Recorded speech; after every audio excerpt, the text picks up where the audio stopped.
Welcome, everyone. Welcome, everyone, the audience of our webinar. This is a very exciting program that we have. The theme for the webinar is the energy sector responding to the COVID-19 pandemic, the way forward.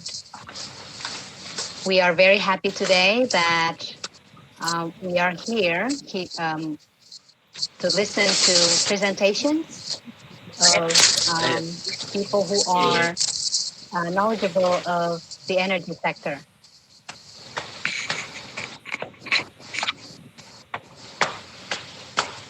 All right, before we begin,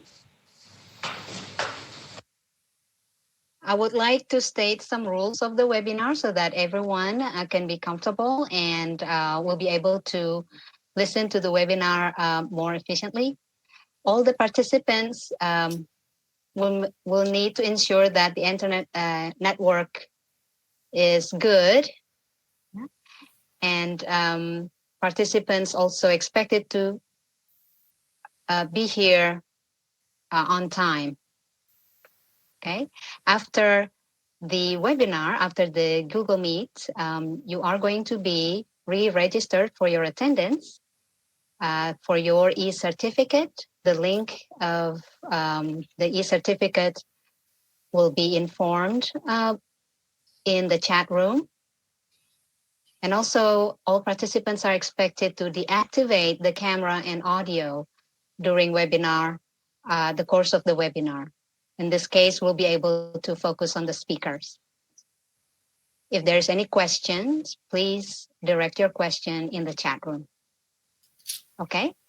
Our webinar also is available live via YouTube channel of the LPPM Universitas Prasetya Mulia on the link provided in the chat room as well. Now, we are going to listen to the presentations of our presenters today. But before we do that, let me just go through the rundown of the events for today. Let me introduce you of me. My name is Faizah Sari. I'll be your moderator for today.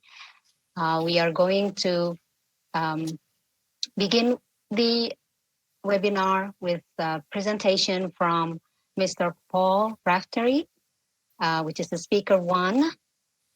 And then will be followed by a presentation by Mr. Adrian Lembong, which is the speaker two.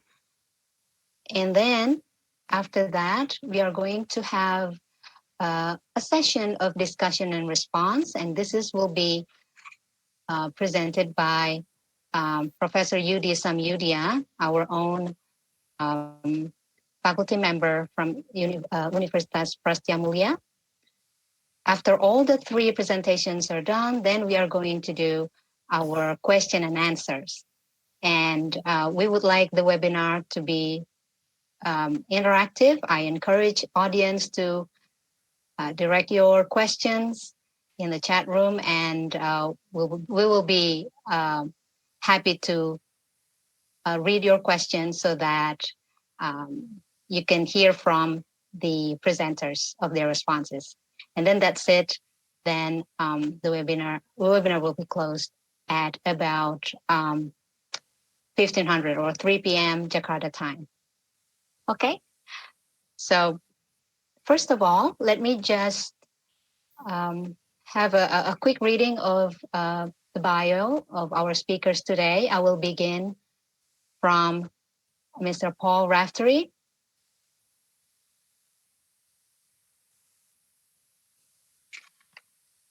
Mr. Paul Raftery is the CEO of Project RH Australia.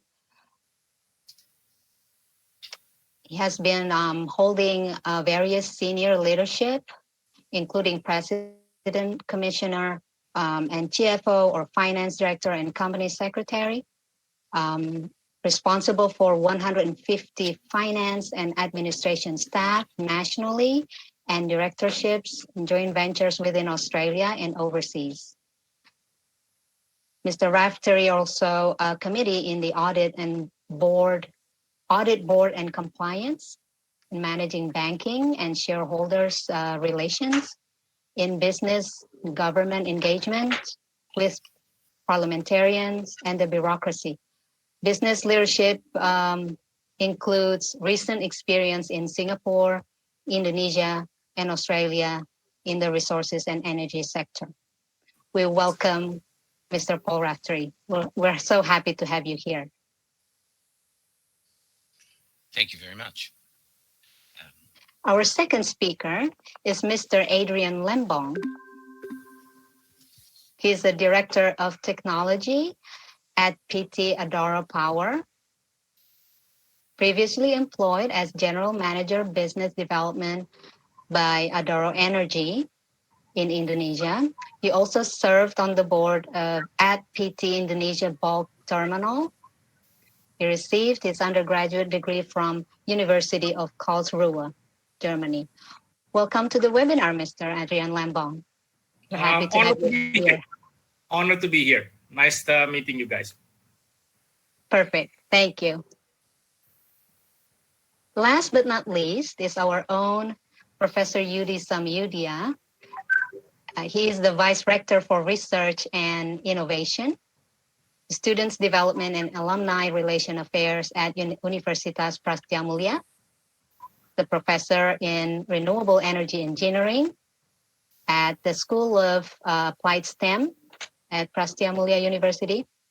His academic career spanning close to 20 years in Australia at Murdoch University, in Indonesia in ITB, United States of America in Purdue University, the Netherlands, Canada, and Malaysia.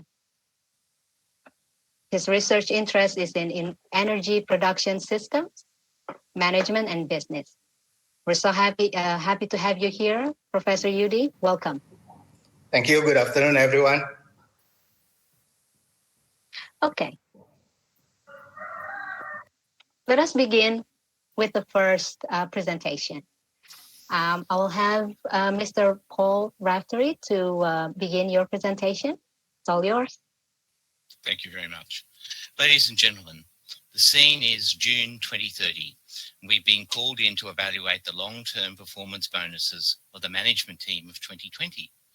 Our mission is to review the path chosen for the once-in-a-century opportunity to review both national and international energy policy, the role of our countries in global and energy policy, and supply processes. Distinguished guests, faculty, alumni, students, and friends. First, I'd like to thank Dr. Stefanos Wisnu Vidya, Director of Research and Innovation, for his kind invitation for me to present on the topic of the way the energy sector has responded to the COVID-19 and the way forward. What matters to us now is the way forward. First, a little bit of my perspective. I have lived in Indonesia, as has been mentioned. My academic background is in finance, accounting, and banking. My professional life has been in large companies and advisory. I have worked in Colombia, Vietnam, Cyprus, Indonesia, and Australia. And we are currently undertaking assignments in India, Peru, Sri Lanka, and Australia. My background also includes the financing of large power projects, such as the Callide Sea and Millmerran power stations in Australia. Going back to my debating days, as first speaker, it's beholden on me to define the topic. So, energy sector response to the COVID-19 outbreak, the way forward. COVID-19 is a contagious pandemic disease that broke out in Wuhan, China. It was identified in December 2019 in Wuhan and recognized internationally as a problem in 30th of January 2020 and declared a pandemic on the 11th of March 2020. It has severely impacted most countries, including Indonesia and Australia. The energy industry is the totality of the industries involved in the production and sale of energy, including fuel extraction, manufacturing, refining, and distribution. In particular, the energy industry includes the petroleum industries, the coal industry, the gas industry, and the electric power generation, including solar. Response is a reaction, and the way forward is an action plan that makes sense. My role here today is to define the sector, what's happened, how we've been impacted, identify who has struggled, and share with you what has and we expect to happen. Slide, please.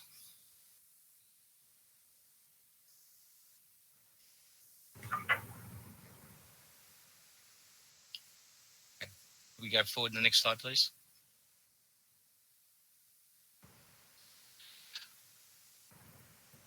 I will limit my comments to the international market and how I expect it will impact on Australia and Indonesia. First, why is energy important? The modern story of humanity has been one based on harvesting and managing energy. Some 40,000 years ago, the Australian Aboriginals learned that bushfire was a way to ensure good future harvests. In other parts of the world, fire has been used to turn night into day so we could study longer. It is acknowledged generally that around 1850, energy from burning, wind and water had been harvested. The development of modern society, especially urbanisation, has demanded ever-increasing supplies of energy. Schmel of the University of Manitoba has estimated between 1850 and 2000, the human world's use of energy increased by a factor of 15 or so. Many consider the creation of the steam engine by James Watt in 1769 as the turning point. But whether it has been wind or water driven, or from fossil fuels such as coal, oil and gas, or even renewables, there's been a constant battle for more and cheaper energy to reform and transfer lives. Today we see an ongoing battle between existing energy and renewables. But however, some 90% of energy consumed in our world comes from fossil fuels. There is a constant and growing efficiency in renewables, but globally 800 million people lack electricity and they continue to burn biomass. I expect in our lifetimes we will continue to see energy generated from fossil fuels. Energy in Indonesia. Indonesia suffered greatly as a result of COVID-19. Indonesia has been strongly impacted from the beginning of the outbreak and has seen its forecast economic growth of 4.2% reduced to 2.8%. This must be seen from a world perspective. Indonesia did not swiftly respond to COVID-19, but when it did so strongly. It has suffered from the pandemic and from the late shutdowns. The later containment is expected to have a prolonged impact on reduced economic activity and will reduce tourism. All these have severe impacts on the energy sector. The timing of Ramadan and Eid may well have assisted the further spreading of the disease and ensure the people had stored sufficient food. It is expected that imports will fall faster than exports and that government expenditure will be focused on the local economy rather than building the new capital. Indonesia will be particularly affected by the prolonged reduction in oil price. Currently, 12% of Indonesia's government revenue comes from oil price royalties and associated taxes. In Australia, the demand on the industry is not so high as the percentage of taxes drawn by government. We, though, have to watch the price of iron ore, coal and beef too. If you could go to slide 4, please, Wisnu. The markets expect Indonesia's public debt to rise from 33.1% of GDP to 45.3%. The market expects Indonesia's GDP growth, however, to return rapidly to 5% plus. So Indonesia will return to prosperity. Indonesia closed its borders to the world approximately 4 weeks after Australia. Whilst Australia closed early, we have seen dramatic reduction in domestically for energy and particularly fossil fuels. But Australia has continued to have strong exports, particularly of raw materials and food. In Australia, COVID-19 hit us when we were on our back foot. We had suffered from bushfires. Whilst only an area the size of Scotland was burned, it affected retirement and holiday homes close to Sydney, Melbourne and Adelaide. Australia had endured lower than usual production of sugar, wheat, milk and beef due to a long dry. Australia's overall financial position, however, was excellent, with strong sales of iron ore, oil and gas plus education. Australia was selling 30% of its exports to China and receiving 18% of its imports from China. Both of these figures had grown steadily over 30 years and seen Australia not suffer from a major recession in that period. Next slide, please. Australia's ability to cushion the domestic economy by injecting Australian dollars 180 billion over 6 months is aimed at making sure the domestic economy continues to be buoyant. It has been able to support this by a recent issue of $19 billion of bonds for 10.5 years at 1.025% per annum. What is the problem? The major impact of the pandemic has been a reduction in economic activity and hence a reduction in demand for energy. The price of fossil fuel fell and confidence was lost.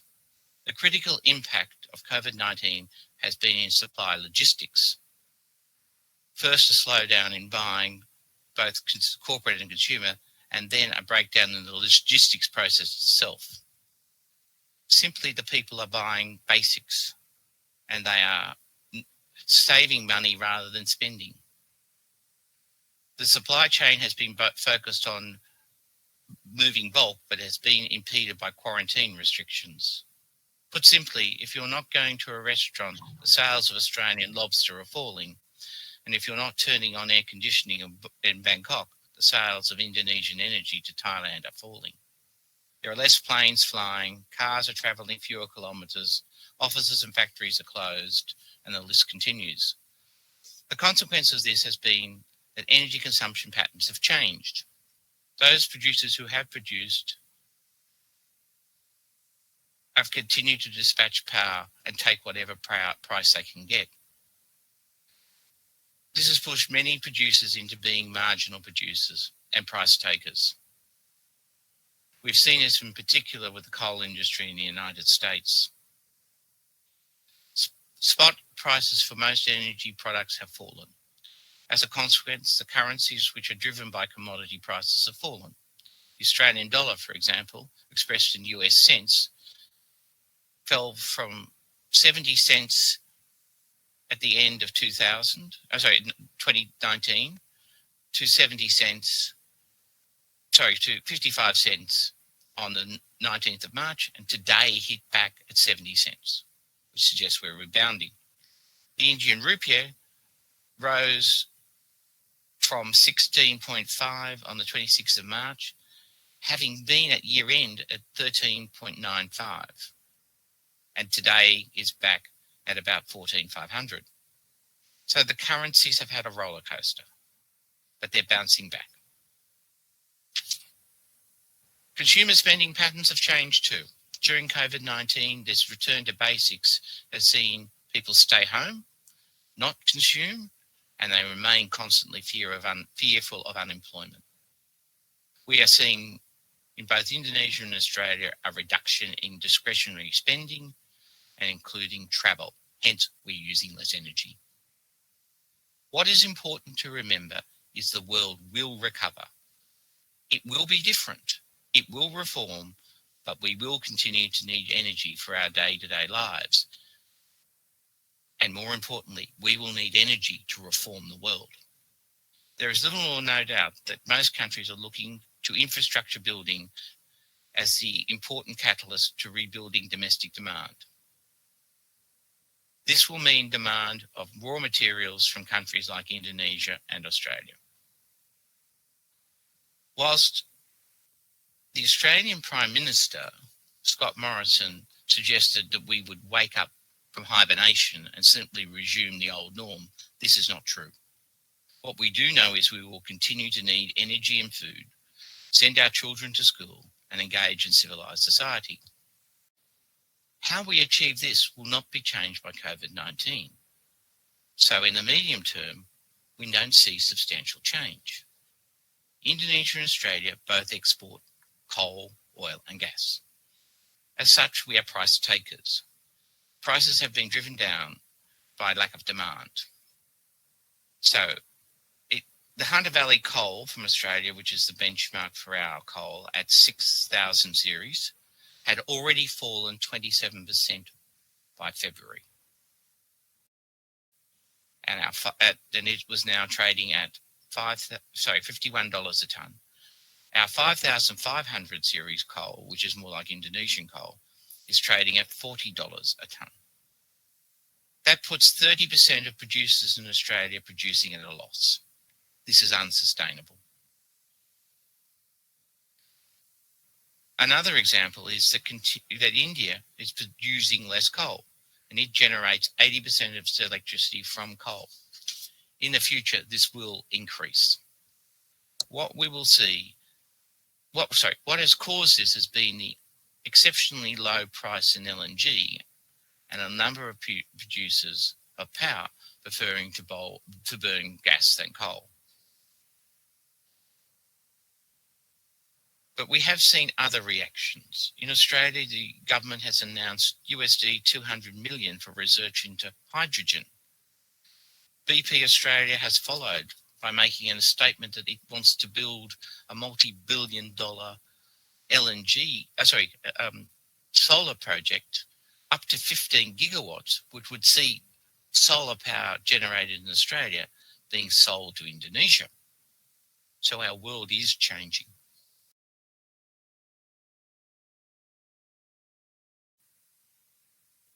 But what has happened? COVID-19 has impacted global crude oil as we were in oversupply. LNG in Southeast Asia, we were in oversupply. Both Indonesia and Australia need additional energy capacity. Diesel fuel and petrol were in good supply. And there is a clear demand and growing for energy across our region. The markets were spooked. If we could go to slide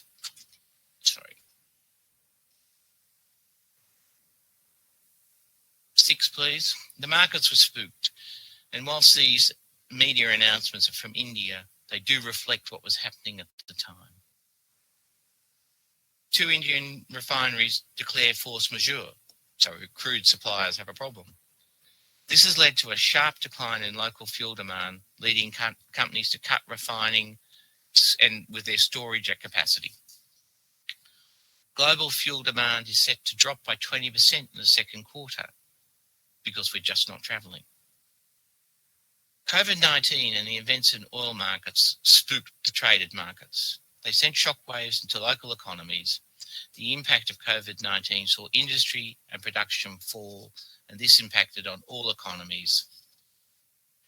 Consumer spending patterns have changed, and what we've seen is a rise of the purchase of basics, not value addeds, and the fear of unemployment.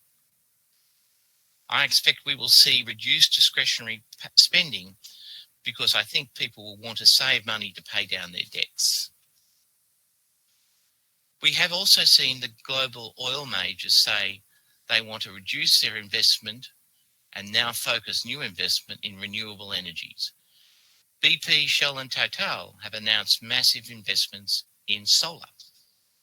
So what is the future? We see large reform. We see in the last 6 to 8 weeks, the business as we conducted it has had a quantum shift, something that was happening but would have taken place over 5 years. Whilst most senior people are working from home, I think they've never worked harder. What we're seeing is something more like a V than a U-shaped recovery. We see the patterns already in place. We are seeing first a demand for infrastructure, second job creation, and third import substitution. What we're seeing is economic activity outside the big cities continue. I do appreciate that Indonesia has had a hard landing, but I see an even bigger bounce back, particularly given Indonesia and Australia are exporters of energy, and energy is what will be needed to promote a strong recovery across our region. Frankly, I don't see countries like China, USA, and Europe letting their countries slip into recession. So they will demand additional raw materials and energy.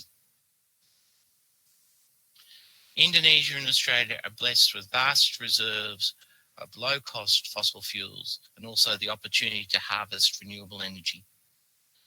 We see funding from government assisting particularly renewable energy.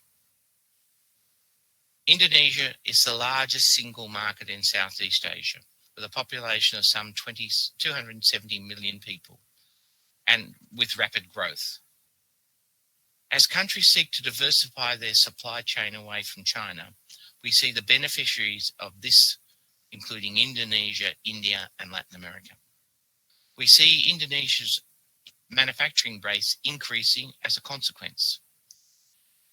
This means that Indonesia will be a demand-driven economy and raw materials and energy will be needed.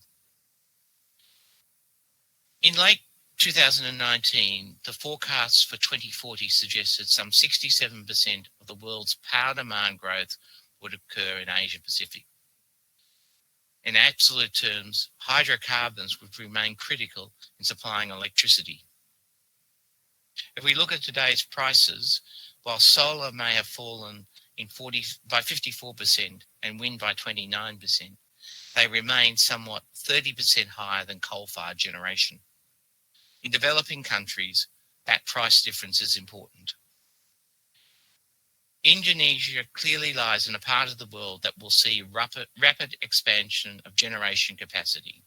And if we look at the tables below, we are in a blip which we will recover from.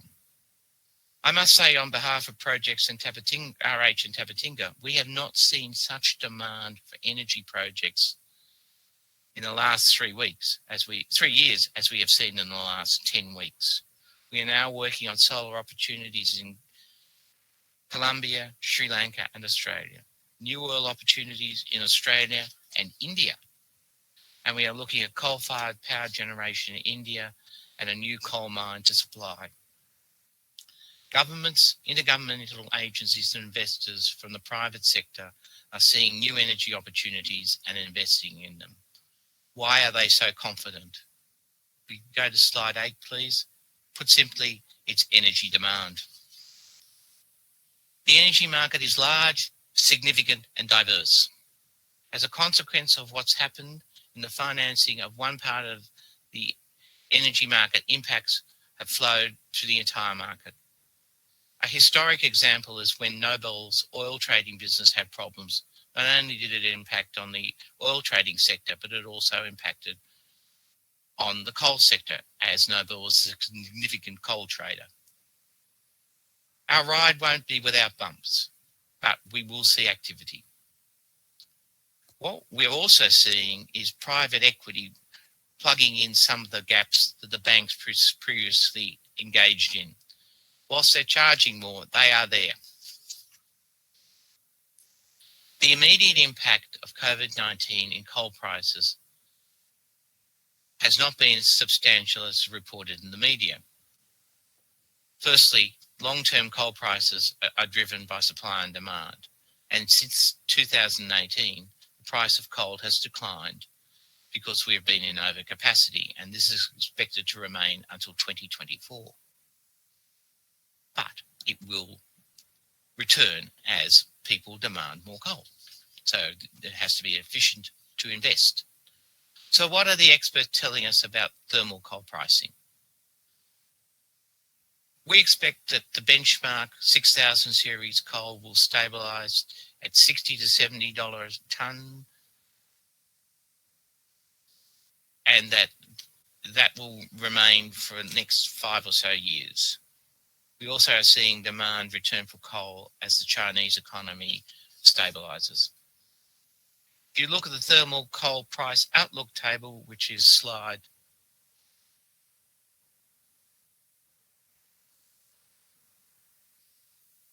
9, we expect to see Indonesia have dominance in the pricing. If we look at slide 10, we will see that Indonesia will continue to be the leading exporter. And the demand will be in our region. So we will see people wanting not to bring coal from Colombia, but to get it locally. What we are seeing is an expansion of coal-fired power stations as coal remains the cheapest form of energy. But what's most important for me is slide 12, where we can see the rapid growth of coal-fired power stations, what's under construction and what's planned.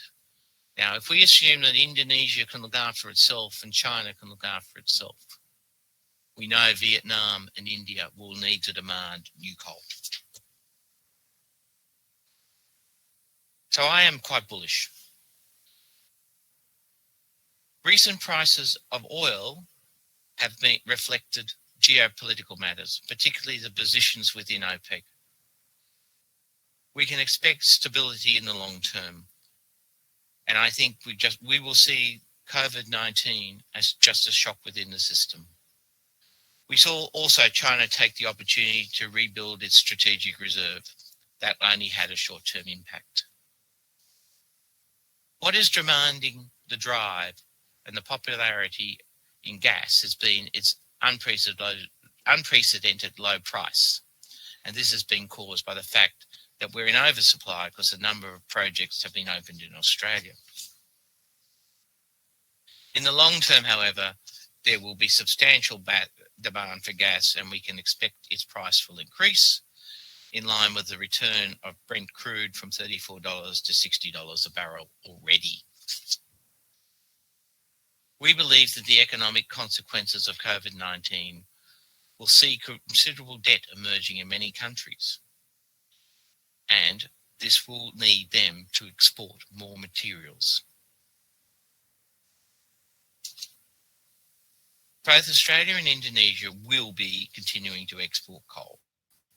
And whilst this may upset some of our friends in Europe and North America, we will be seeing new coal-fired power stations. But I suggest we will see increasing usage of gas sequestration technology. The Economist of 9th May reminds us that the world is complex. What it says is 4/5 of the planet's 8 billion mouths are fed by imports. About $1.5 trillion is paid for them each year, and this has to come from somewhere. Whilst we've seen bottlenecks, we need to see export and trade to feed people. We see the energy sector in Indonesia and Australia as a broad community. Both countries are blessed with abundant natural resources, and both have fossil fuels and renewables.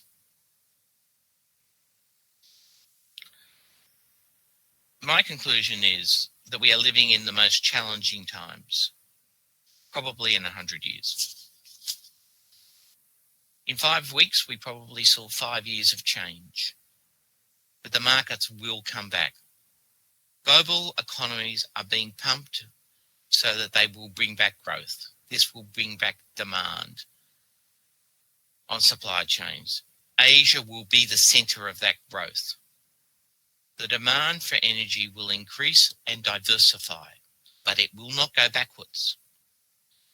We must embrace this change with optimism and energy, for this is our century.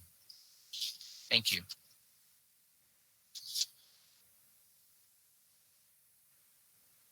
Thank you so much. That was a very interesting insight. Thank you so much, Paul. Audience, please direct your questions to the chat room. We are going to we're going to move along with the next presentation, but if you have questions regarding Mr. Paul Raftery's presentations, any questions whatsoever, please type it in the chat room and we'll be happy to direct that after the presentations. Okay. Next, we will have the next speaker, Mr. Adrian Lembong. Hello. Sir, yes. Yes, please. Thank you very much for having me online today. We are obviously looking at a very interesting time. There has never been a period where we had such unprecedented newness to everything that we do. Maybe I'll just give you a little bit of an outline of what I am intending to explain for today. We have a strong focus on what the Indonesian market looks like at this moment. We will be trying to get a little bit of a view what Indonesia will move towards, what the situation is now. I think you have my presentation, or do you want me to present this online?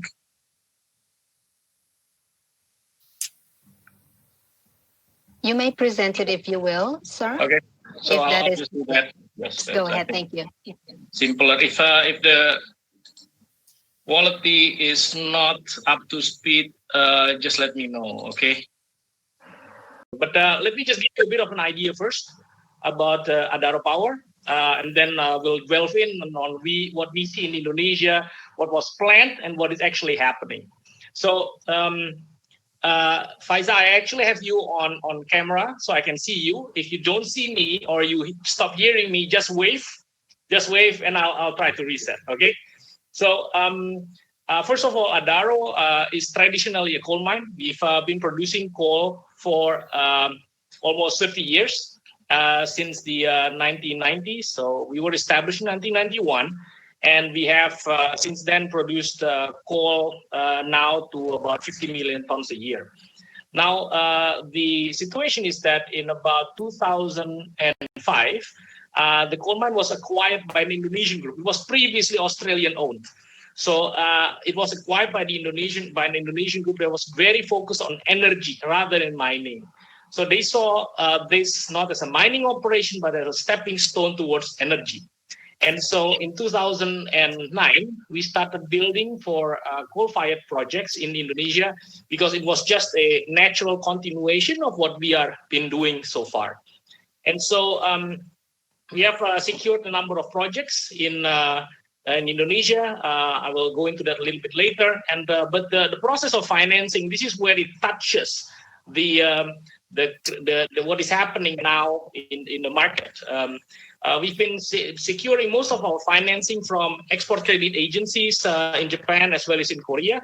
And we are, I think, maintaining a relatively strong relationship with them. So we take a lot of cues from them on how to develop into the future. And so we've been, if I may say, quite successful in running our plans. We have a very strong emphasis on corporate governance as well as in operational excellence. We operate one of the most, how do I put this, reliable power plants in Southeast Asia of its kind. And so we've been developing this for the last couple of years.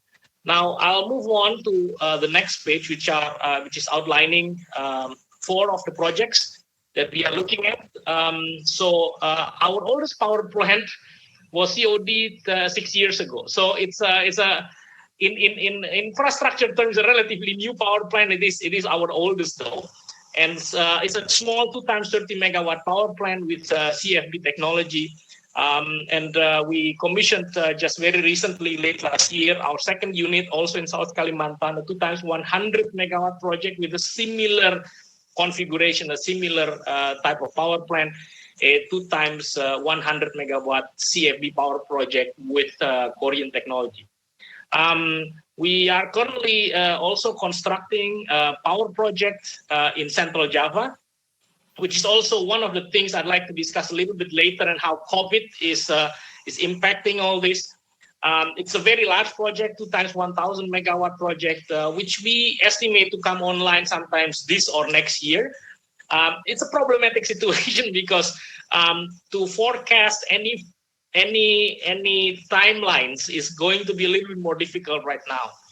Having said that, we're also developing a smaller project in South Kalimantan in one of our sites, a solar PV project. It's our first renewable project, 130 kilowatt peaks, tiny. So basically, almost 1/1,000 of our project in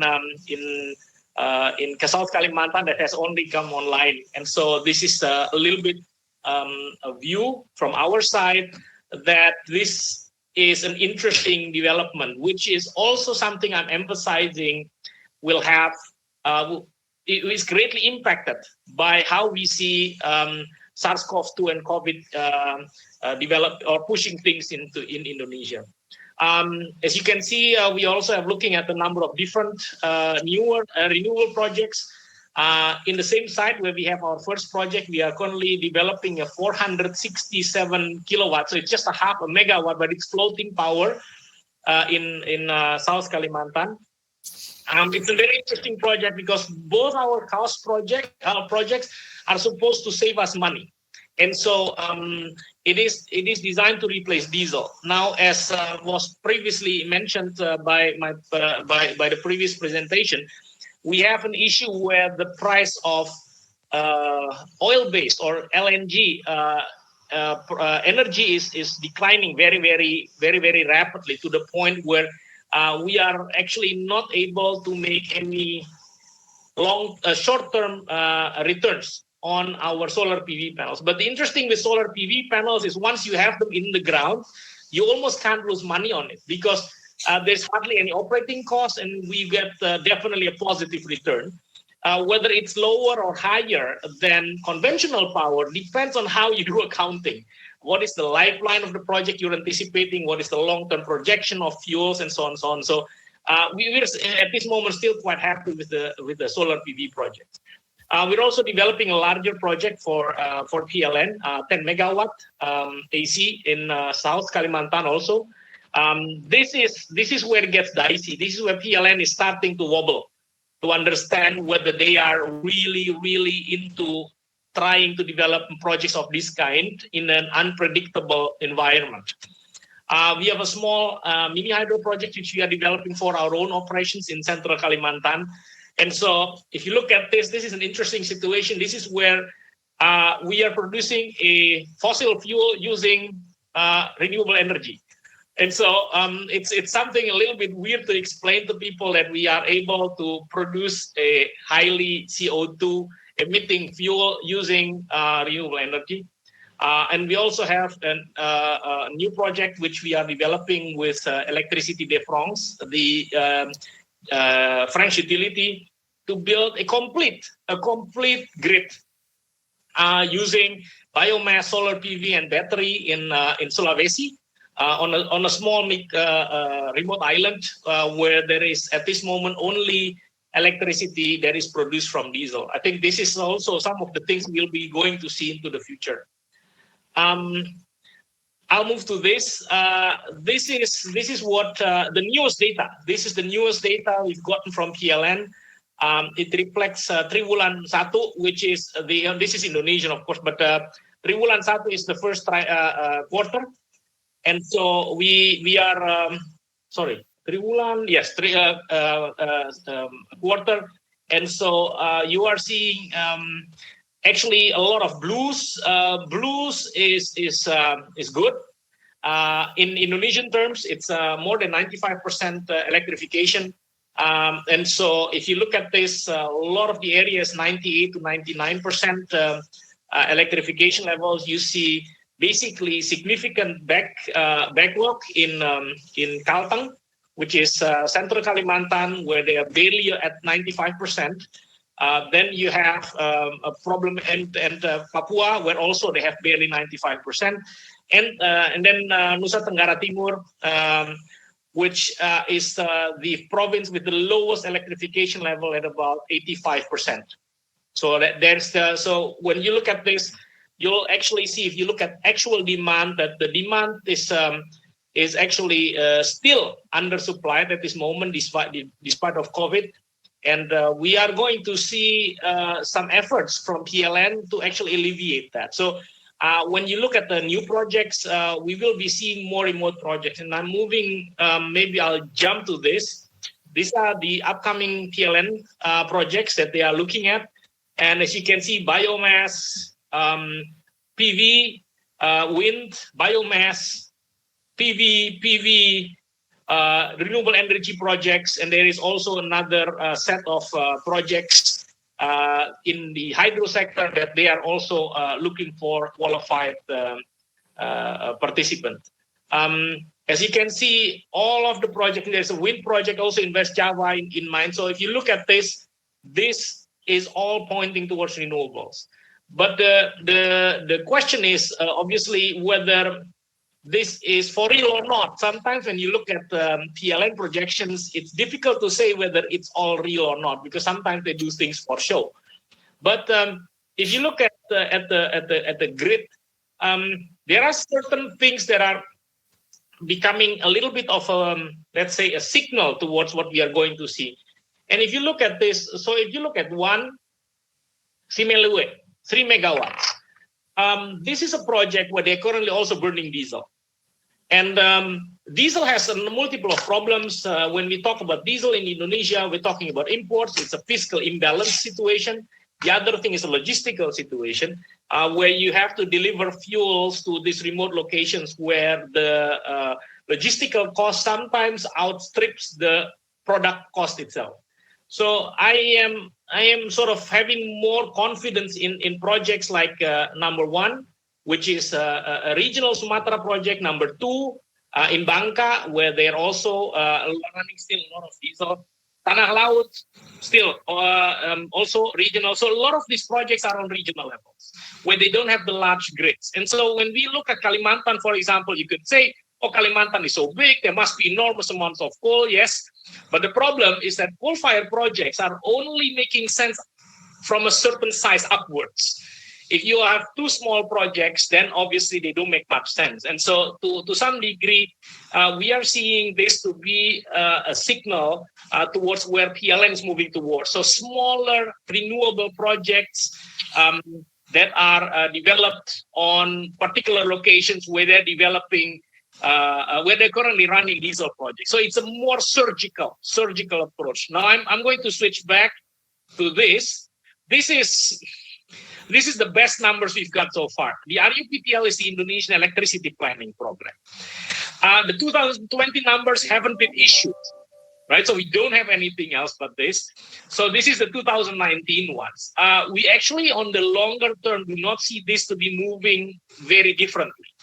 But as you can see, this one is saying a doubling of capacity between 2018 and 2028.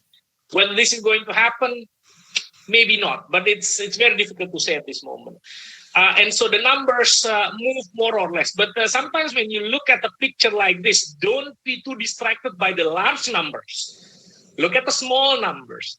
And so, Faizah, if you and everybody else, if you take a look at this, I don't know, can you see my pointer? There is.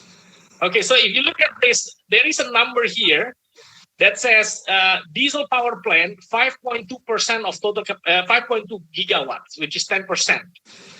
So in the new plan, this is what we are seeing, right? And so we are seeing more. This one you can see there is a lot more hydro, significantly larger amounts of geothermal, still going to be a little bit of diesel, and this is everybody else. So in the presentation of a projection of PLN, this everybody else is 2.8 gigawatts.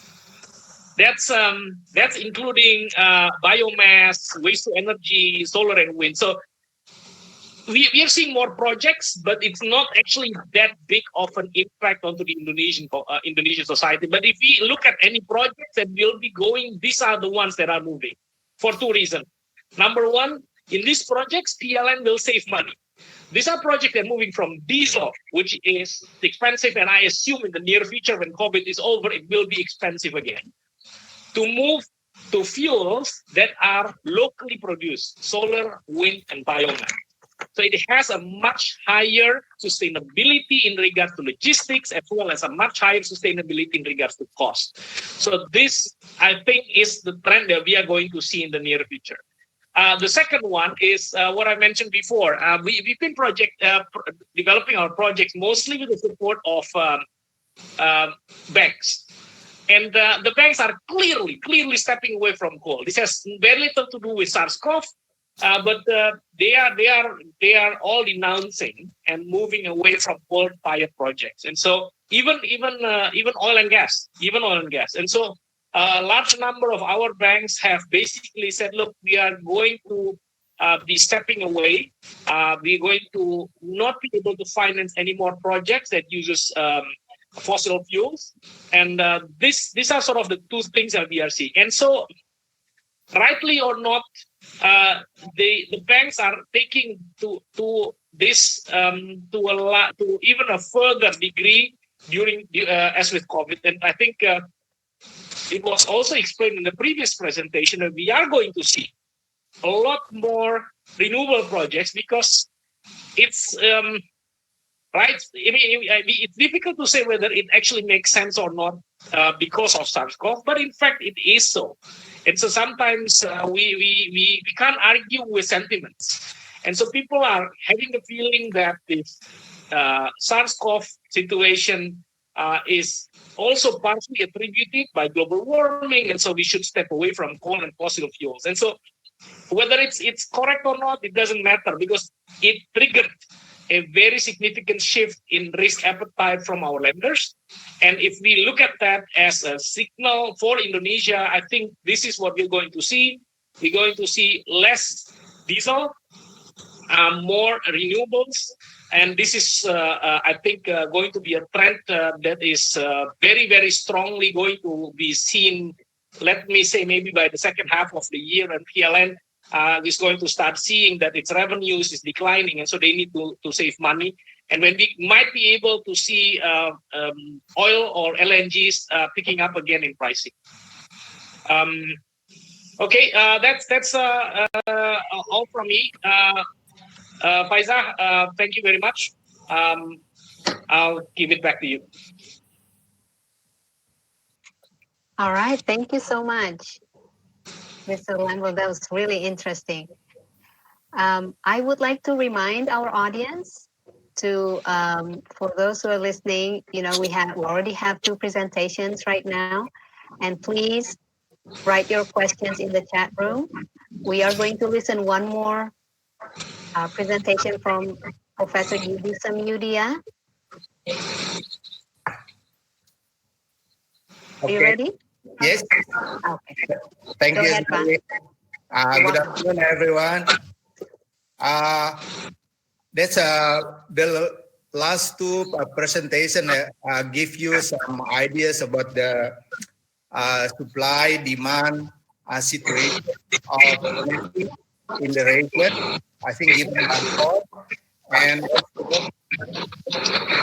Adrian Lembong from Adaro Power already presented some optimism of energy business. I'd like to share with you my thought about the energy business in the world, actually during the new normal. Can you see the slide?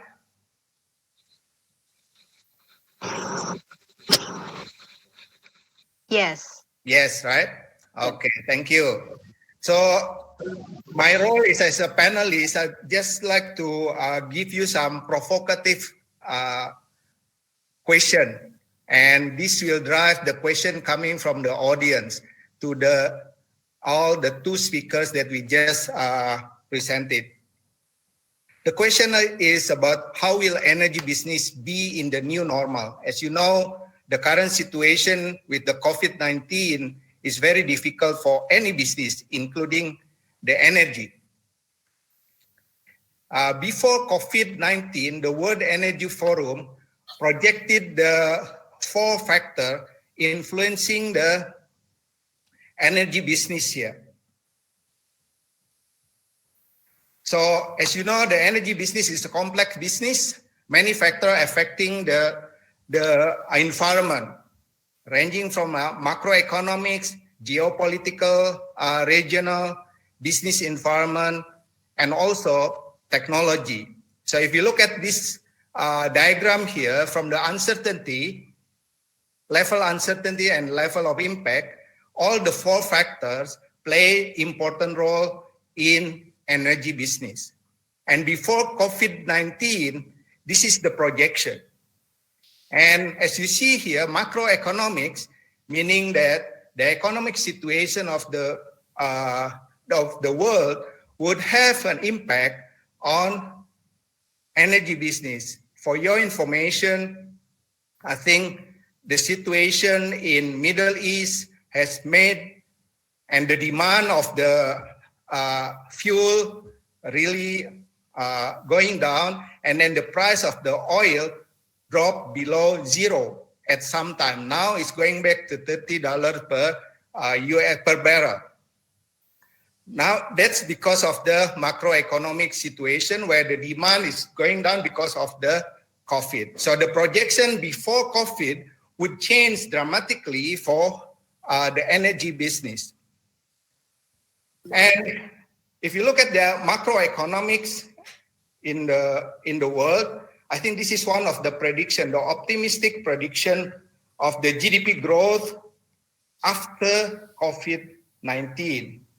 But the actual one, even worse from this situation where, for example, China has predicted to be dropped by minus 1.5, but actually the impact of COVID-19 make them very bad in terms of GDP growth prediction for this year, even can be close to zero. United States below zero, I think minus 10 in terms of GDP growth, the impact. So the macroeconomics will change the way of doing business, including the energy business. So now how will energy business be in the new normal? With this all, the rapid change in the demand side, I think, and also the global situation were affecting also the supply side. So I think all the participants here agree that no one knows what will happen, including us here. Okay, so now what we could do in this situation is we have to learn on the fly, meaning that we have to adapt quickly to the change that happen in the world in terms of business. So we have to learn on the fly. So how do we learn on the fly? So if you look at the learning process, so based on the past experience, like Adrian explained earlier, so that one is based on the past experience of Adaro. So in this situation, we use the past experience to project what's going to happen in the future. But unfortunately, we don't know what's going to happen after the COVID-19.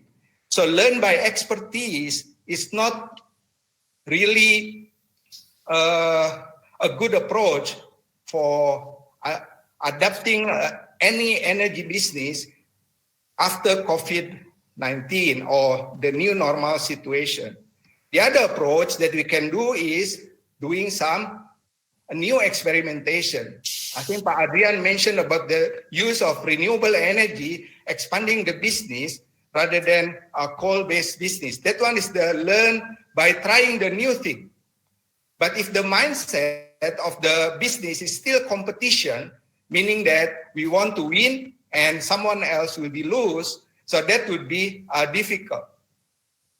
So my suggestion here, I think for this situation with high uncertainty is to collaborate. So learn by sharing. So in the business, learn by shifting, learn by trying, meaning that trying the new thing, by moving to learn by sharing, where we collaborate with others and we create a big cake rather than we focus on the proportion of the cake. So if we have a big cake, even though the proportion is very small, so in return, we will get a big portion. So to do that, so what we can do at this particular time is to refocus on the meaning on the meaning of our business, including the energy. Time to ask for us is what is the meaningful for us in doing this kind of business. This is not a war. We are not competing with others, but we create opportunity to gain, not to gain more, yeah, but be empathetic to other partner. So in doing so, in this business situation, so what we can do is we are moving from winning to growing.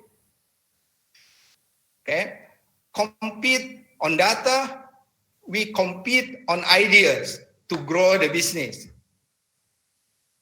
Moving from disrupting to transforming, and rebellious to become a catalyst to grow. I think that's in my view, that's a thought. How do we do business after COVID-19? So hopefully, I think this presentation will give some idea for discussion from the two speakers that we had before. Thank you very much.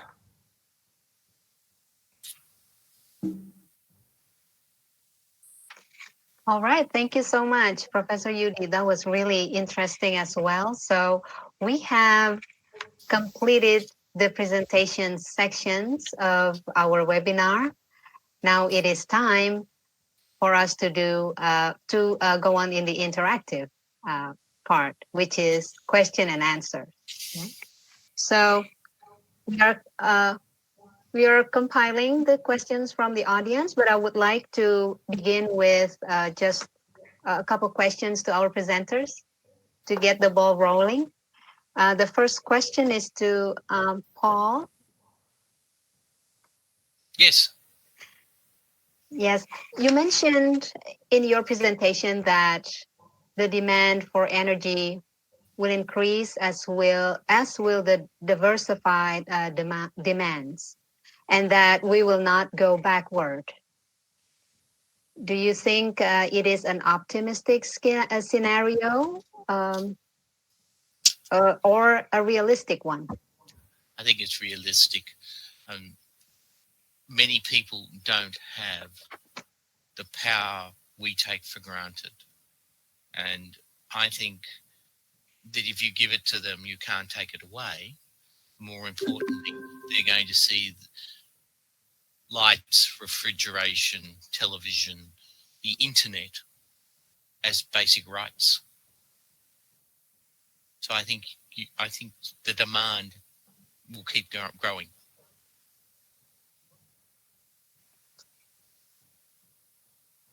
All right, great. Thank you. Very good. Maybe, Faizah, if I may add to that, I think again I can't agree more with Paul. I think when you look at the energy demand, for example, in Indonesia, we are still way below the global average, and I think we are going to see a little bit of a let's say resetting of how energy is going to be used, but. If you look, for example, at steel production in the future, people will still want to have steel, and it's still energy intensive. So I think from an overall picture point of view, it is a matter only of timing, when we are going to go back to the old consumption numbers. What we are seeing now is a little bit of a stoppage where people stop manufacturing as much, but we are going to see everything that is being manufactured is still needed. We're going to see maybe a little bit less traveling because again, you're seeing today, this will catch on. This will still be something that will be done into the future. I think it's fantastic to have somebody like Paul be able to join us without having to travel. And in the past, this is not something that people would consider, but now it is. So I think we're going to see a significant reduction potentially in travels because people are now used to doing things differently. But in the most cases, in regards to food production, materials production, and so on, we're going to go back to the old levels. All right. Thank you.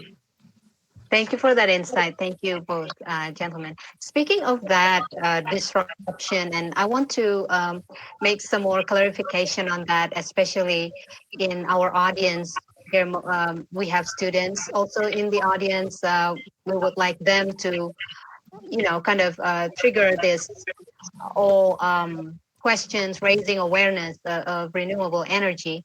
So, as renewable energy supply chains span the globe, there have been concerns of renewable energy project slowdowns. You mentioned that in the presentation, the component shortages, major suppliers of solar PVs and energy storage equipment in China, in Korea, and the US are being hit hard by COVID-19. But what are your thoughts of the results of this disruption in supply and lockdown of key workers? I mean, we still need the workers. So what are your thoughts on that? I'm so curious on that. Paul, you want to go first? Yep, I think it's a blip. I really think we will come back and we will manage the disease. I'm not saying we're going to beat it, but we will see the production of solar panels elsewhere in the world. I don't think, Indonesia has a wonderful industry. There's no reason its solar panel industry could not expand dramatically to fill gaps. I think it's just something we'll get over because our community wants to see more renewable energy. I agreed wholeheartedly with support this view of the second speaker that it was what the community wanted, and that banks are reacting to it. I think governments are reacting to it too. Yeah. So I think on my side, if disruption is happening everywhere, right? So it's not a disruption only of the renewable energy sector. So there are a number of coal-fired power plants being in Indonesia. All of them are experiencing problems with getting equipment and technical staff to commission this. I think what we are going to see in the future is a little bit of a stronger localization, which is what Paul is referring to, that we will be seeing a stronger growth in how and whether Indonesia is able to produce its own panel. So at this moment, you have, in my view, maybe 3 producers in Indonesia who have the ability to produce proper panels. This is going to grow because I think there is a little bit more hesitancy now to import things because of the disruption that something like this has made. But if you want to see real impact, you have to look at the large coal-fired projects because they have a lot more issues with SARS-CoV. So I think what we are going to see is not necessarily an international logistical situation, but even local, which means that projects that will require large amount of logistics in people and materials are going to be the ones suffering. I will give you an example. If you build a coal-fired power plant, there is 2,000 people working there. So at this moment, there is a huge argument whether you can maintain 2,000 people in the same site in cramped quarters. Because this is not the first and it will not be the last time we'll be looking at an outbreak of this kind. Whereas if you look at solar PV projects, they're being developed within 6 months, not 4 years. They have more 200, 300 types of people at any given time, not 2,000. And so we're going to see more smaller projects because they are more achievable. They are more deliverable in an environment where logistics and large-scale people movement are going to be questioned. And so there's going to be a change about how and what kind of projects will be developed. And so this is a big impact on large-scale projects because it just showed them how vulnerable they are to bringing people to logistics of people and to logistics of goods. Whereas I think the smaller projects, they are more or less still moving ahead. And so logistics is a big issue, not just to renewables. It's a big issue to every possible project, especially the larger ones. Smaller project, less affected. And so we are going to see, I think, in my view, going to be going forward more smaller projects being developed because they are less complex. Thank you, Faizah. Yeah. Can I just add something to that? I think what we will want to see is distributed power generation. And if we do distributed power generation, we don't have to build as much transmission infrastructure. I think there's a lot of things going on in the background where our politicians want to be seen to have local activity. So the whole mix of things going on at the moment have to settle through the system. Yep. Okay. All right. Thank you so much. I would like to move along to the next question. We have a question here to Paul again. So the asker said, the question is about post-COVID-19 gas market. If we consider the global power competition between superpower, we could not neglect the fact that the US will try to curb the impact of transgas pipe from Russia in Europe. Do you have any thoughts on that? I've got to say that beyond the scope of my competency to comment on that, I don't see that I can add value to US foreign policy. Sorry. Okay, we can scrap on that. Next, I'll go to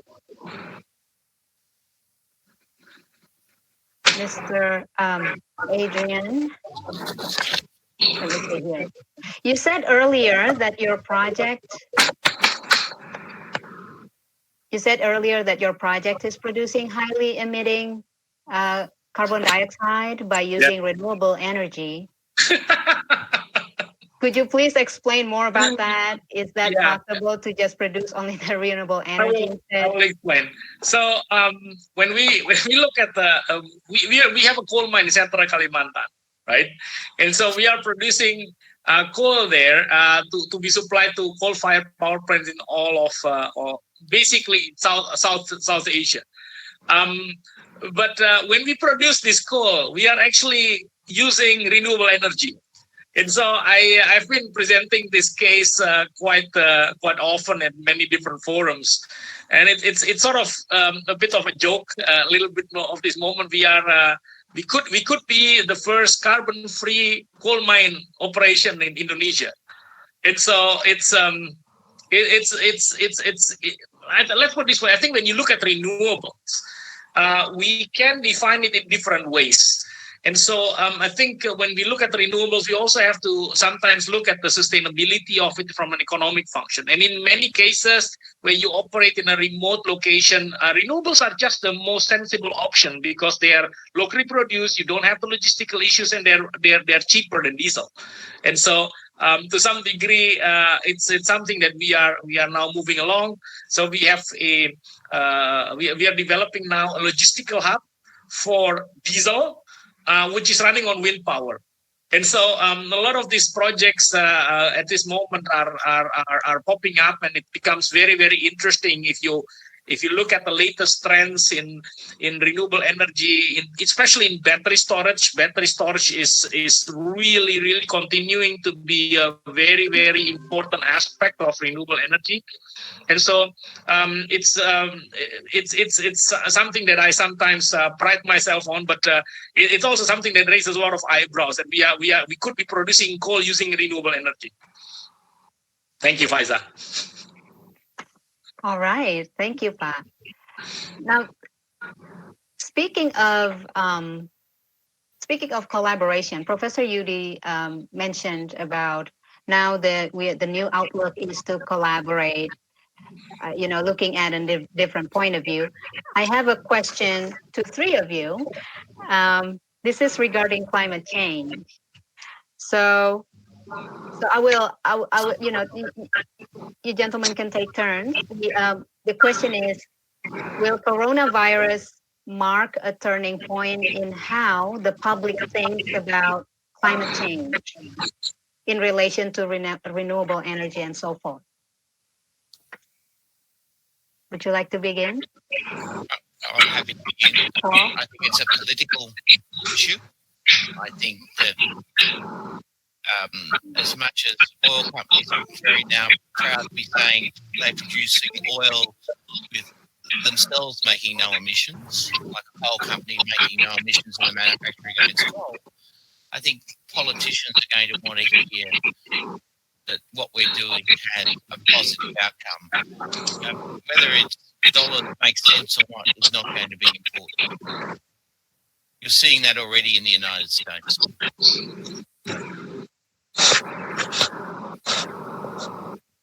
Okay. Adrian? Do you want me to respond now, Faizah? Yes?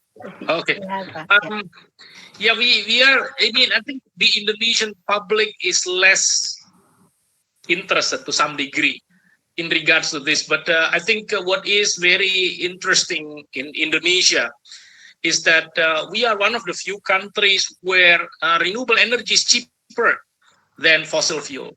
If you look outside of Sumatra and Java especially, in many of the cases, as mentioned by Paul just now, transmission is the biggest issue. And if we can produce electricity locally, this is not a matter of just cost saving. It's just the only option at this moment to do so. Now they are producing this local energy using diesel. And so to some degree, this will still be the main driver why people are moving towards renewable energy. But whether this is influenced by SARS-CoV, by this particular pandemic, less so. What is going to be influencing this, as I mentioned before, is actually complexity of projects. I think this has shown many developers that the risk of disruption is real, that you will be looking at significant issues getting things to site. You have issues about getting people to site. And so the appetite for projects of large complexity, no matter how lucrative they are, is coming down.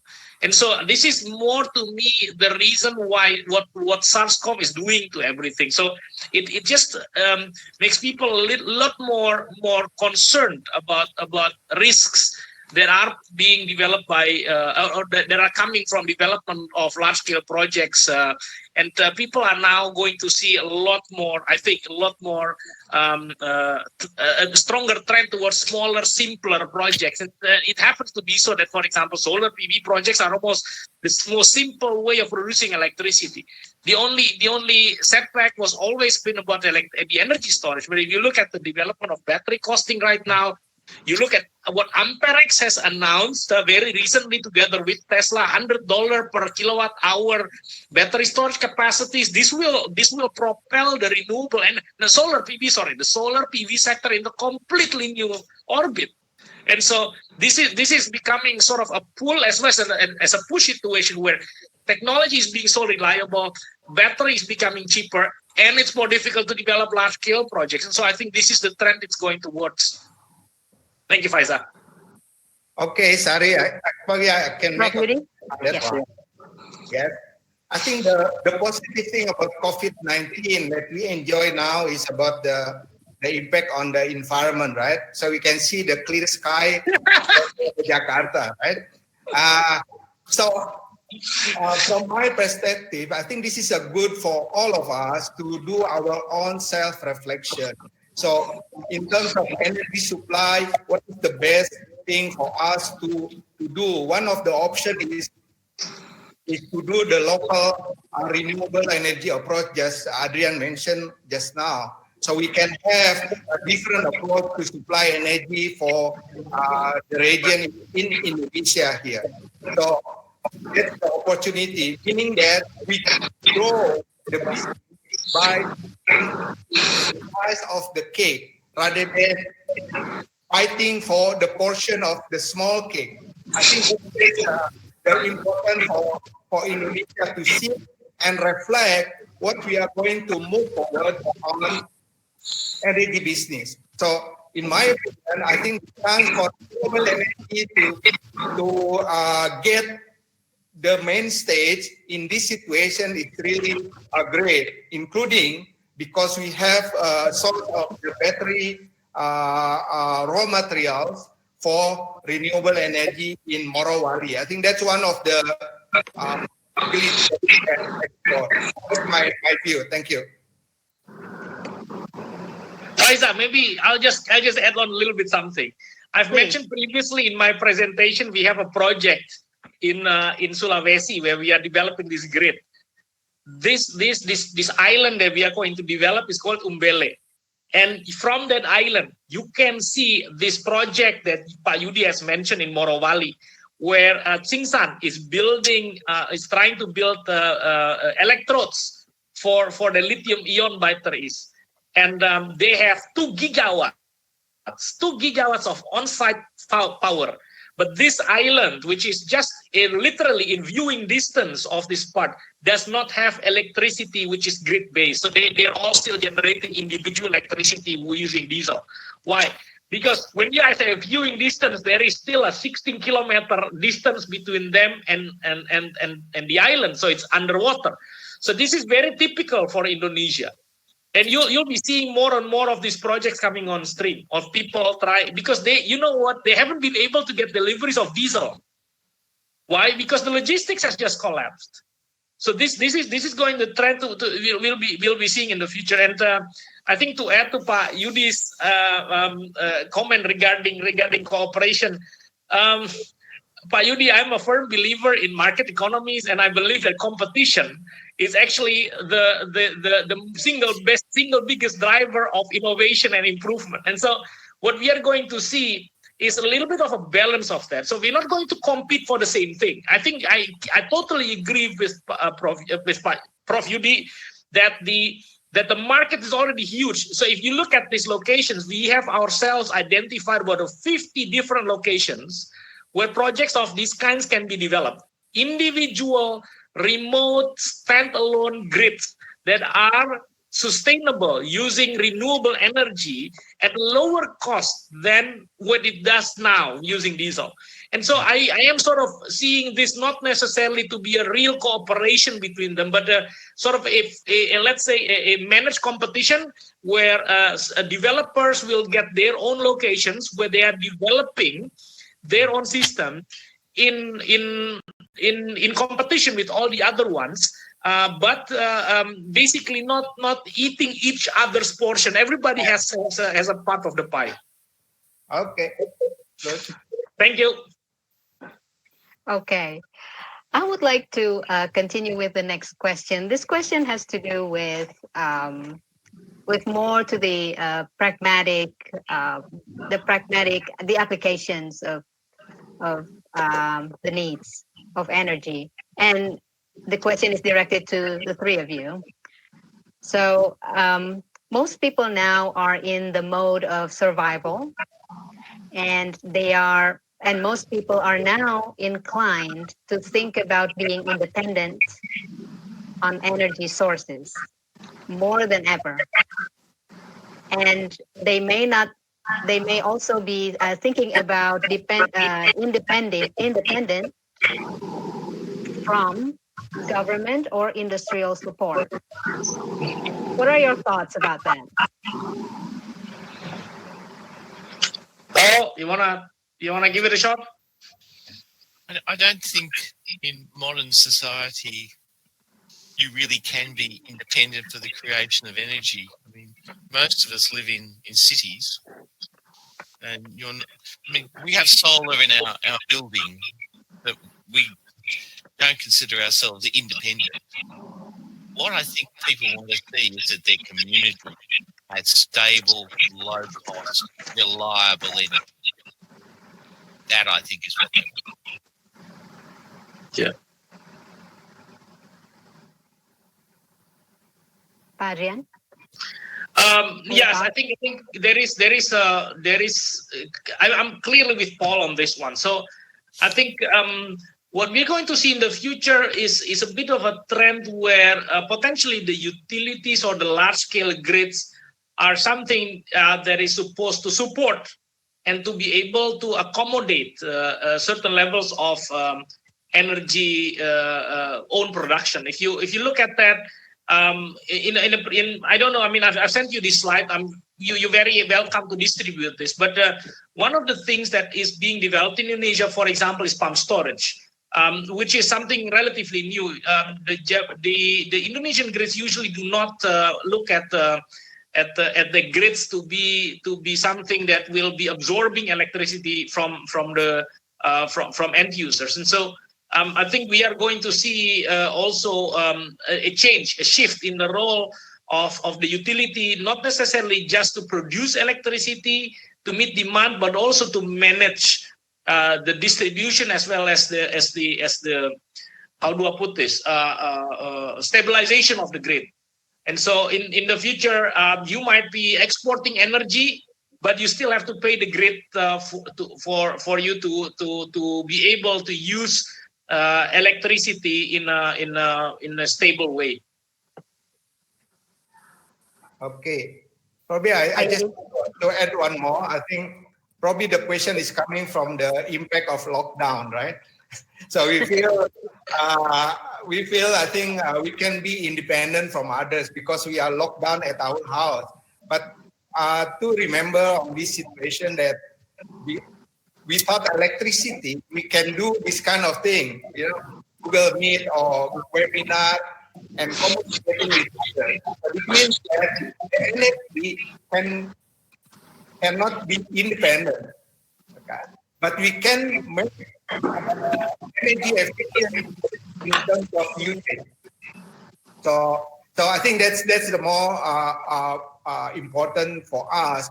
So we use energy efficiency for our house, also for our environment. I think that's probably my point. Thank you. Thank you all. The next question, this is directed to Mr. Adrian again. Came from one of our students here. You mentioned, Mr. Lembong, you mentioned earlier that the logistics sector would have to be revamped in the aftermath of COVID-19. Would you elaborate that, especially in the transportation sector? Yeah, I think what we are seeing, I think when Prof. Yudi referred to cleaner air in Jakarta, he's not talking about the coal-fired power generation because they are actually all operating almost on full throttle. But I think transport is a bigger situation. I think we will be seeing a very different way of logistics going into the future. We believe that what is happening now during the lockdown is going to point forward by seeing potentially sustained reduction in the amount of people transport. I think a lot more goods are going to be the same amount of goods are going to be transported anyway. We don't believe that this has an impact on how many containers are going from China to Indonesia or how much coal is going to be shipped from Indonesia to China. I think from that point of view, the logistics are going to rebound. But I think what we will be seeing in regards to logistic adjustments is that we will be hopefully looking at a larger how do I put this trend towards a more cargo oriented logistical world, where especially in personal transport you will have significant reduction. I don't think people will be cutting off on their holidays going to Bali or to Japan, but people will travel less to the office. People will shop less in the malls because they're so used to sitting at home.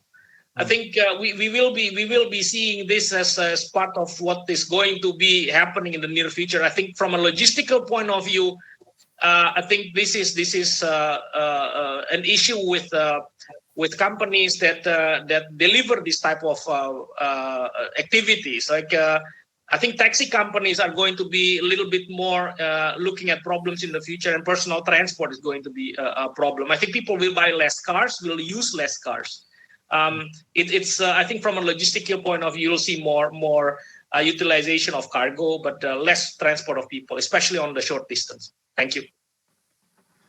Any thoughts on that aspect, Paul and Prof. Yudi? Not for me. I think covered already by Paul?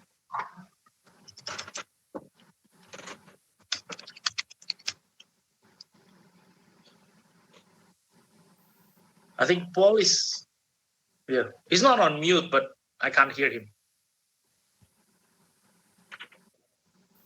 Your microphone? Still no sound, Paul. Can you hear me now? Yes. Yes, we can. Now it's good. What we've seen is more people, I agree with you, and they will use push bikes where they can in medium-sized cities. But what I think is they don't want to see the engines burning, but we will need to find alternative ways to make cars and vehicles Paul, move I around might be our able to cities. share with you. PLN is now pushing hard towards this, and so there are a number of initiatives to get people from on personal transport towards electrical because of the demand of electricity not being off-taken. PLN's demand is down 20% against benchmark for the time being, and so they are now seeing this to be a major risk into the future. And so they are pushing now for diversification of their off-taker profile. Rather than just industrial and home use, they want to see more transport on it. So at this moment, in fact, I'm talking to you guys at Prasetya Mulya on this one.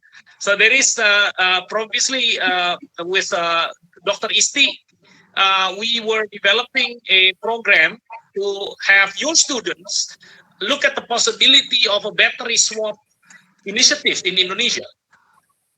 I know Pa Hero Trikorianto. I've seen Prof. Tamina there, and I've seen also Pa Edi Widiono's name, one of my mentors. We're all going to see a lot more utilization of electricity in transport. I completely agree with Paul on this, and there are a lot of initiatives that are being developed, and with PLN support, and I think with everybody else on this bandwagon, we will be seeing more transport based on electricity.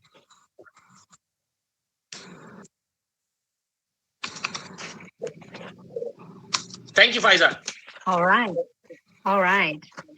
Very good. Very interesting. This one question. This is also for all the panelists or the presenters.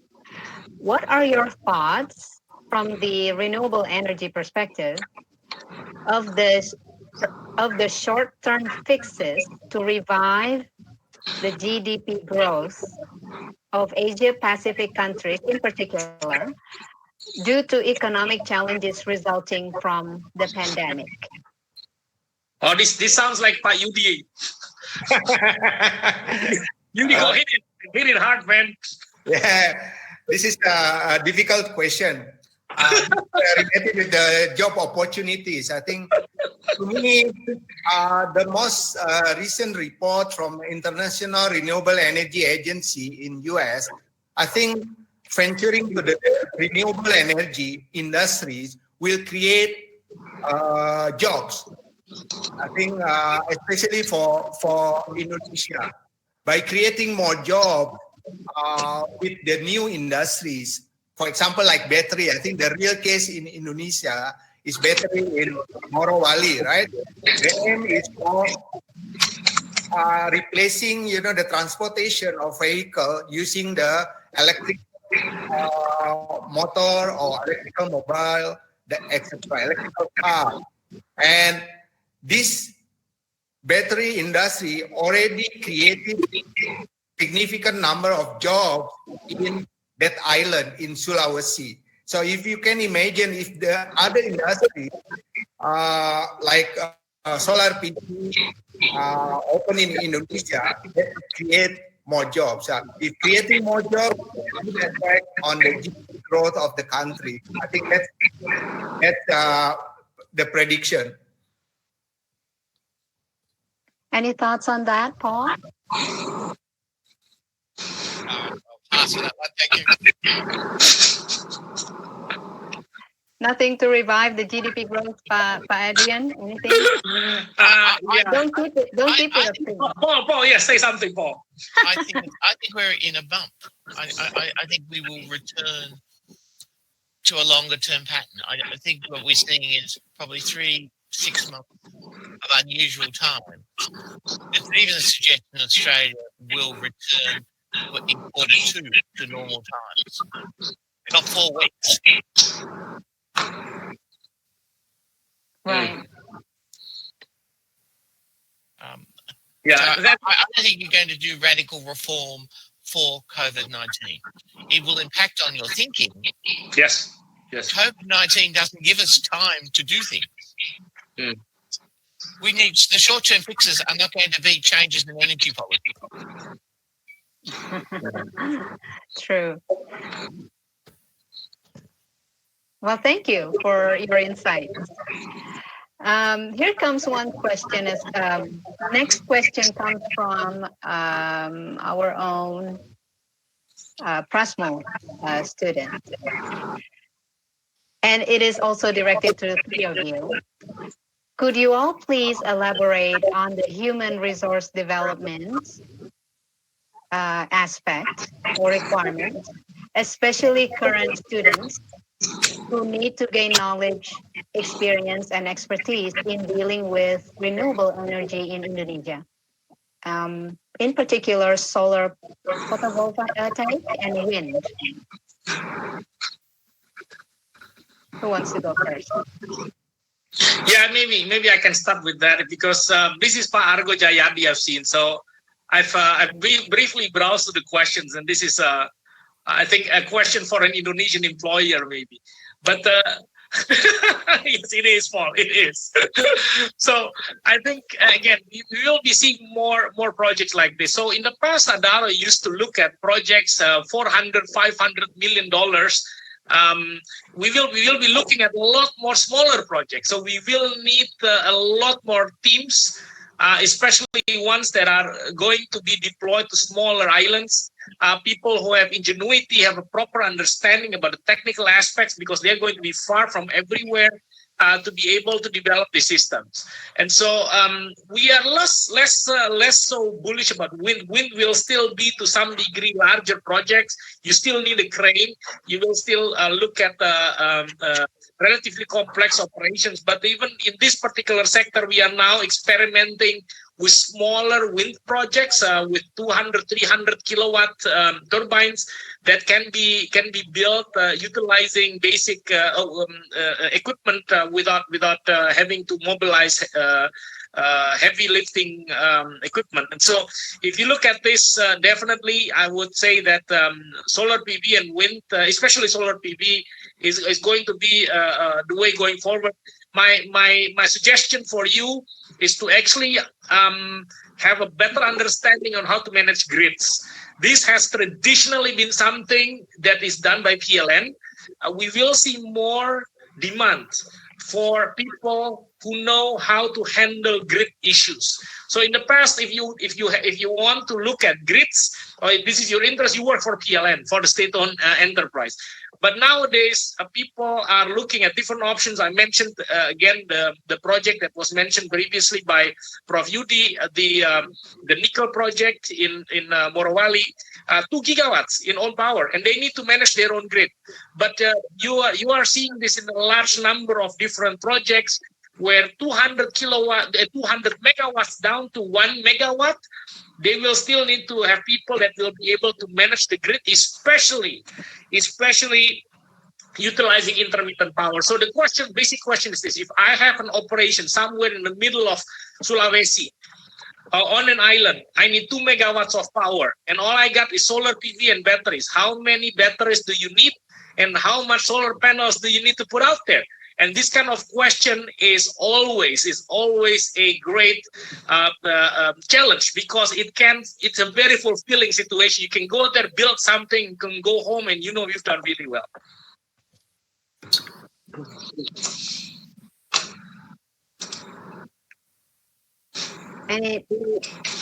Anybody would like to venture on that? Any additional comments? No, thank you. No? Okay. All right. So next to the next question we have. Okay, here. Somebody is asking about the prospect of using waste as alternative energy. Do you have any say on that? Any? I think it's really significant. We have a number of projects in Australia doing that. Mhm. Particularly processing the waste and turning it into other products, not just collection of gas. I think it's one of the really untapped resources, and I think it's something our community doesn't like hearing. I think the word of landfill. And I think they're even more annoyed when they see the Americans burning things. Some way to get rid of it. I think we'll see community pressure to reduce packaging, but single-use plastic is something that we are going to have to manage. I think we're going to need to reprocess it or turn it into energy again. We're seeing an amazing amount of that activity in Australia. Thank you, Paul. Anything you would like to add, Mr. Adrian or Prof. Yudi, in terms of using waste part of renewable energy? Probably Adrian can share, the possibility of mix of waste and coal in your one of our plant. I think you just mentioned about biomass and coal. So maybe just briefly, when we started our power projects in 2007, 2008, even at that time, we were already looking at this possibility. So if you look at what in my presentation, we specifically mentioned that the technology we're using, especially for our own operation, is what we call a CFD, a circulating fluidized bed. The CFD is basically a glorified waste incinerator. And so to a large degree, this has been developed to utilize coals that are not necessarily top-notch for coal-fired power plants, but it's also something that is quite often being used to reduce or to incinerate waste. But I think in regards to this, I sort of am tracking along the lines with Paul. I think if you look at waste, it is not a matter on whether how we destroy waste. It is a matter how we should be handling waste properly.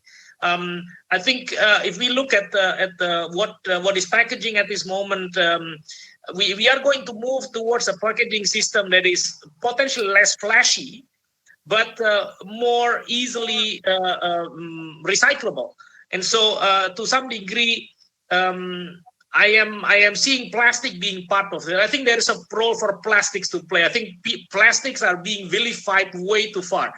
But it is I think behavior that needs to be changed at the consumer level as well as producer level rather than the disposal level. And so reducing waste, I think, is the more critical aspect, and to make sure that waste is processed properly.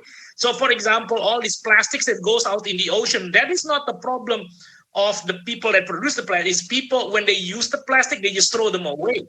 And so this is the situation. I think a more realistic and sensible option is actually to allow for a better management of materials post its primary use. I hate the word waste. Waste is in any society bad. And so I am more inclined to put in a more optimistic and neutral view of a more optimized resource and material management system in our society. Thank you. Thank you. All right. I'm conscious of the time, but also I would like to pull your attention a little bit, ground to earth at this time, a little bit more pragmatic. We have students in our audience, and I would like to have you each of you to state something to our students in terms of, you know, the new the new normal for them, or for the future of renewable energy. And these are students who are studying for studying energy, renewable energy engineering, and in those sectors. So any advice or any insights for them, we would like to hear it from you. I think the first thing is they need to be flexible. The world, we don't know the answers we're going to have. And you've got to be innovative, and you've got to see the opportunity that's there. I actually believe we're in the most challenging but the most interesting section of the century. We will be setting the new rules. We're creating the new norm. And the world will change. And we're the ones that are changing it. We'll be at the cutting edge of delivering the change and making it happen. Yep. Thank you, Paul. I think again, Paul always age before beauty, so I'll go next. Yes.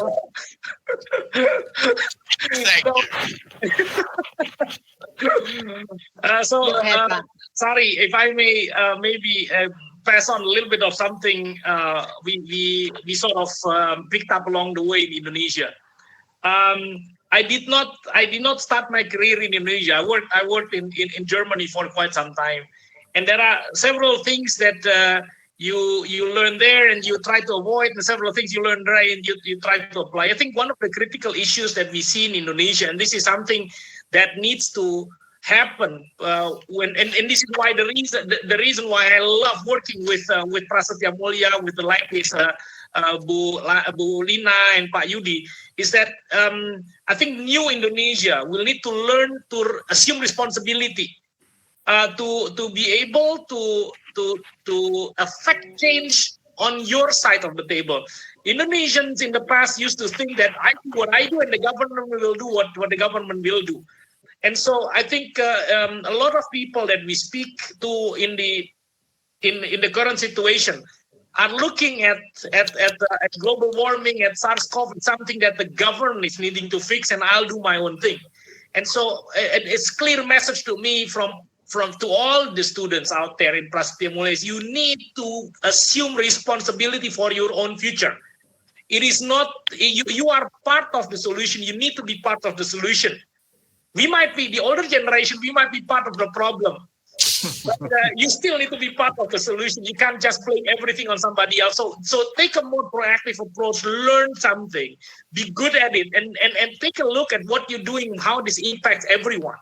And so your little contribution will affect everyone. And so not to say that, there's so little I can do, this will affect nobody. No, everything that you do will affect everybody. And so I think this is a sort of a message towards the new generation of students you have out there, is that we would love to see us an organization and a generation which takes more responsibility, which develop things and look at how they impact everybody else. Yes, thank you, Sari.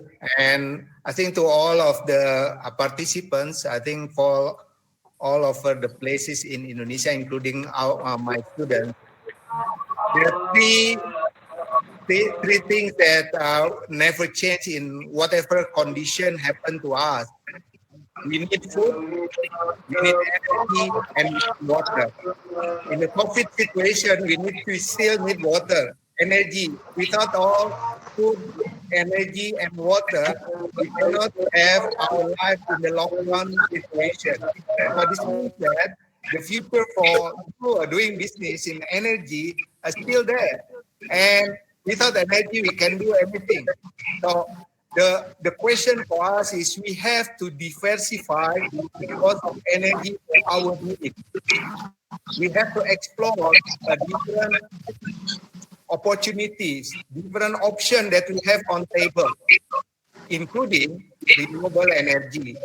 Renewable energy, a different types of renewable energy, so we have to put it in the local context. Yeah. I think that's the important for all of us here including our students, that you have to look at your local context, what kind of energy that you can use and you can exploit. Innovation is the key.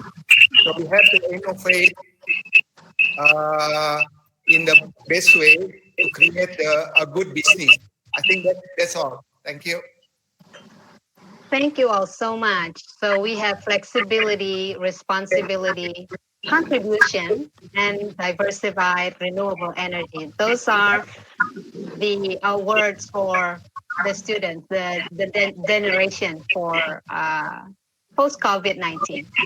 I thank you so much for the three presenters, Paul, Adrian, and Prof. Yudi, for your time and your insight on the theme of our webinar today.